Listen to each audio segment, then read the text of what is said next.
দুর্গাপুরে শ্যামলিমা কল্যাণীয় কর্তৃক মেধাবী শিক্ষার্থীদের মাঝে বৃত্তি প্রদান। রাজশাহীর দুর্গাপুরে মরহুম ইঞ্জিনিয়ার আব্দুল লতিফ সরকার প্রতিষ্ঠিত শ্যামলিমা কল্যাণীয় প্রতিষ্ঠানটি দীর্ঘদিন ধরে মানব সেবা ও মেধাবী শিক্ষার্থীদের বৃত্তি প্রদান করে আসছেন। তারই ধারাবাহিকতায় প্রতিষ্ঠান কর্তৃক শিক্ষাবৃত্তি 2025 প্রদান করা হয়েছে।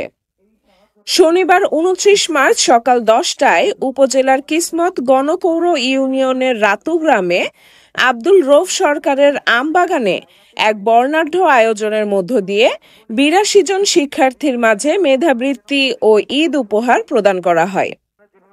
অনুষ্ঠানে সেজুতি খাতুনের সঞ্চালনায় সভাপতিত্ব করেন অবসরপ্রাপ্ত জেলা রেজিস্ট্রার আব্দুর রৌফ সরকার।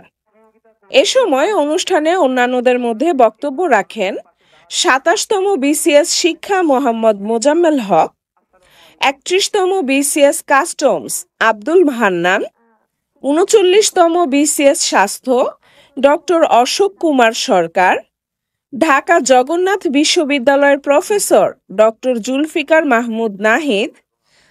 এছাড়াও অনুষ্ঠানে সাংগঠনিক বক্তব্য রাখেন সংগঠনটির মুখ্য সংগঠক বখতিয়ারপুর ডিগ্রি কলেজের প্রভাষক মাইনুল ইসলাম।